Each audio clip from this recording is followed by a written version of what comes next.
Hello guys, आज हम आपके लाए हैं माइक्रो इकोनॉमी का सेकंड चैप्टर। ये रहेगा आपका part 2 with easy explanation and notes free मिलेंगे आपको। ठीक है, हमने पार्ट 1 में बताया था जो जो अजम्पशन थे डीएमयू के, वो 1 और 2 हमने पढ़े थे। आज हम पढ़ेंगे 3।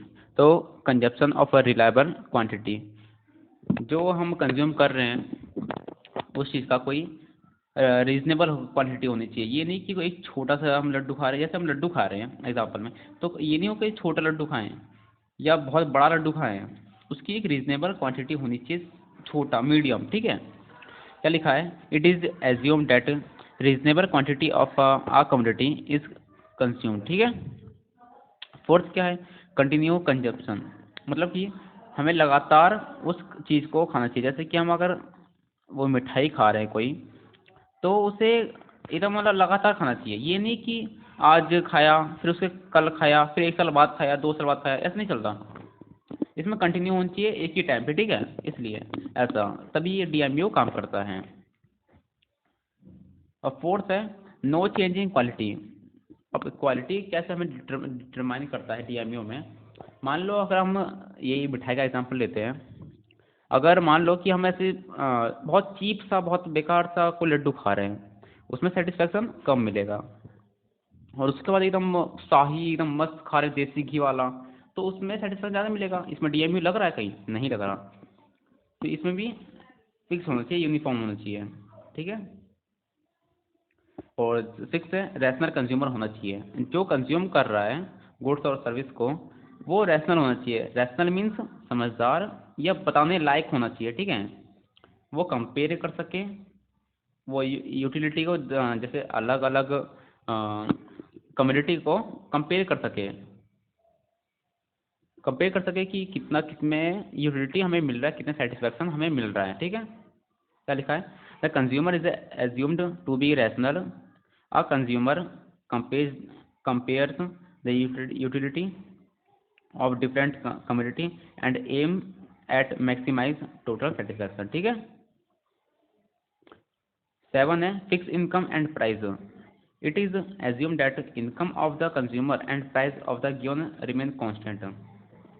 मतलब क्या है कि जो कंज्यूमर की इनकम है वो, और जो प्राइस है गिवन कम्युनिटी की, कोई भी कम्युनिटी की जो प्राइस है और जो कंज्यूमर की इनकम है वो फिक्स्ड होनी चाहिए।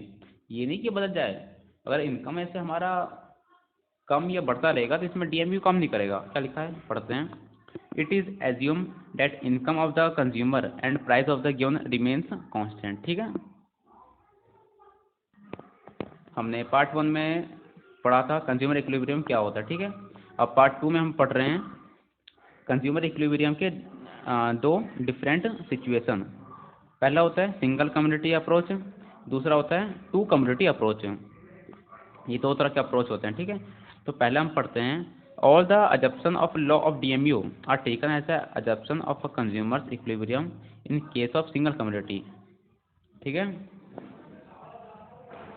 अब उसमें क्या, इसमें क्या बोल रहा है? Number of unit to be consumed of the given community by a consumer depend on 2 factor. जितना हम चीज़ें हम खरीद रहे हैं, जो भी हम खरीद रहे हैं, वो 2 चीज़ों पे डिपेंड होगा। पहला प्राइस क्या है उसकी, और उससे हमें सेटिस्फैक्शन कितना मिलेगा, एक्सपेक्टेड यूटिलिटी, जिसे हम बोलते हैं मार्जिनल यूटिलिटी। कितना हमें एक यूनिट पे कितना हमें सेटिस्फैक्शन मिलेगा, वो डिपेंड करता है ना। ठीक है, अभी इसमें क्या लिखा है? A consumer purchasing a single community will be at equilibrium when a marginal utility MUX is equal to price paid PX for the community. ठीक है, उसमें क्या लिखा है, क्या बोल रहा है कि जो मार्जिनल, जो हम एक चीज़ खरीद रहे हैं, ठीक है, एक कंज्यूमर जो एक कंज्यूमर खरीद रहा है, जो वो कब इक्विलिब्रियम पे आएगा?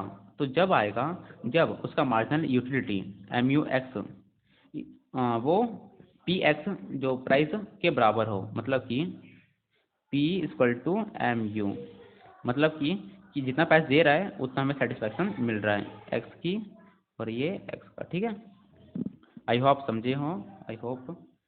ये डायग्राम है, ये MUX की लाइन, ये पॉइंट ऑफ कंज्यूमर इक्विलिब्रियम, ठीक है। ये एमयू और प्राइस है, ये यूनिट, ठीक है। अब सेकंड पढ़ते हैं, टू कमोडिटी अप्रोच क्या होता है। According to this approach consumer will be at equilibrium when the ratio of MU of two commodity as a representative price are equal and MU falls as consumption increase.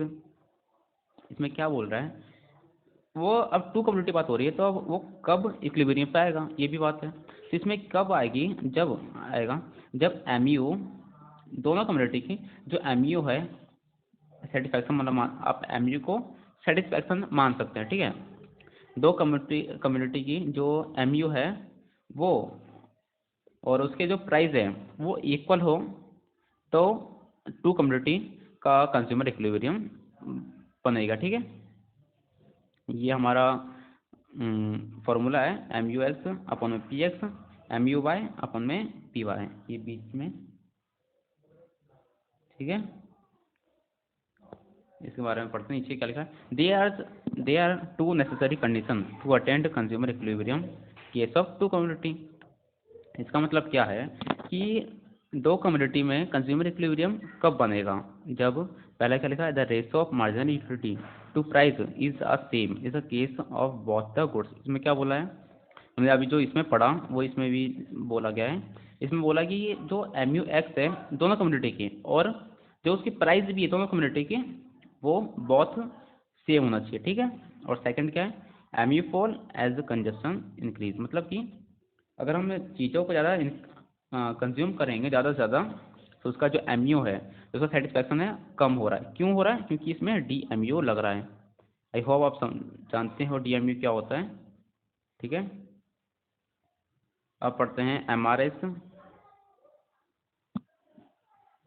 ये utility नहीं है, rate है, ठीक है। Marginal rate of substitute M R S, ठीक है।